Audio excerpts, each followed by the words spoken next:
Madam, আমাকে ডাকছেন? হ্যাঁ, মিস্টার কাবির সাহেব, আপনি কি জানেন আপনাকে এখানে কেন ডাকা হয়েছে? জি ম্যাডাম, আসলেই অফিসের বাকি স্টাফরা বলা করতেছিল আপনি নাকি আমার প্রমোশন দিবেন। হ্যাঁ, একদম ঠিকই ধরেছেন। কিন্তু জানেন তো মিস্টার কাবির সাহেব, বর্তমান সময়ে কিছু দেখে হলে কিছু দেখে হয়। কাবির সাহেব, আপনি খুব ভালো করে জানেন আপনাকে যে পদে প্রমোশনটা দেওয়া হচ্ছে সেটা কিন্তু অনেক বড় একটা পদ। এই পদে যারা চাকরি করে সেখানে কিন্তু অনেক টাকা ডিল হয়, কোটি কোটি টাকা কিন্তু ডিল নেই। এত বড় একটা পোস্ট আমি আপনাকে দেব, সেক্ষেত্রে আপনাকে তো কিছু আমাকে দেওয়া লাগবে। তাই আপনি যদি এই পোস্টটা পেতে চান তাহলে আমার একটু শর্ত আছে। সত্য? কি সত্য ম্যাডাম? শর্তটা হচ্ছে, আপনি যদি এই প্রমোশনটা পেতে চান তাহলে আমার সাথে 1 ঘন্টা ব্যবসা করতে। হোয়াট? ম্যাডাম, আপনি এগুলো কি বলছেন? ম্যাডাম, আপনি খুব ভালো করেই জানেন যে আমি একজন বিবাহিত পুরুষ। আমার বাড়িতে আমার বউ বাচ্চা আছে, আর আমি আমার বউ বাচ্চাকে যথেষ্ট পরিমাণ ভালোবাসি। আপনার সঙ্গে যদি আমি এই কাজটা করি তাহলে তাদের সঙ্গে অন্যায় করা হবে। আমি এটা কখনো করতে পারবো না ম্যাডাম, আই এম সরি। দেখুন মিস্টার কাবির সাহেব, আমি তো আগেই আপনাকে বলেছিলাম এই যুগে কিছু পেতে হলে কিছু দিতে না। তারপরেও এত বড় একটা পোস্ট, সো আমি আপনাকে যেটা বলবো সেটাই করতে হবে, বিকজ আমি আপনার অফিসিয়াল বস। আমি আপনাকে যেটা বলবো সেটা আপনি করতে বাধ্য। হ্যাঁ, মানছি আপনি আমার অফিসের বস, কিন্তু তার মানে তো এটা নয় ম্যাডাম যে আপনি আমাকে এরকম একটা প্রস্তাব দেন আর সেই প্রস্তাবে আমার রাজি হতে হবে। আপনি খুব ভালো করে জানেন ম্যাডাম যে আমি অফিসে আমার যোগ্যতা অনুসারে আমি চাকরিটা পেয়েছি। আমি কাউকে ঘুষ দেয় না, তো দালালি করে আমি আমার চাকরিটা পাইনি কিন্তু। তো আমার কাজ এটা না।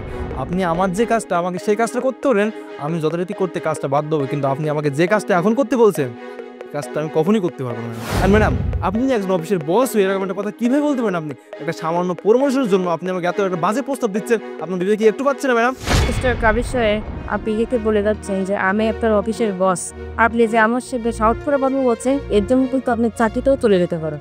হ্যাঁ ম্যাডাম, আপনি একদম ঠিকই বলছেন। আজকের পর থেকে হয়তো বা আপনার অফিসে আমার চাকরি করা হবে না।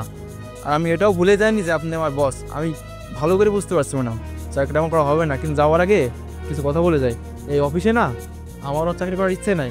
কারণ যে অফিসের বস এত নিচু একটা মনের মানুষ হতে পারে, তার মতো বসের সঙ্গে তো আমার কাজ করার কোনো ইচ্ছা নাই ম্যাডাম। সব ছেলেদের না একই ভাববেন না, আর বাকি 5টা ছেলেরা যা করে আমি সেরকম ছেলে না। আমি একজন আমার আদর্শ পিতামাতার সন্তান। আমার বাবা মা আমাকে আদর্শ শিক্ষায় বড় করছেন, সুশিক্ষায় শিক্ষিত করছেন। সো আমি এরকম জঘন্য একটা কাজ কখনোই করতে পারবো না। প্রয়োজন পড়লে না রাস্তায় রাস্তায় থাকবো, না খেয়ে থাকবো, তারপর এমন জঘন্য একটা কাজ কখনোই করতে পারবো না। আমি যাচ্ছি না, ভালো থাকবেন। I sorry.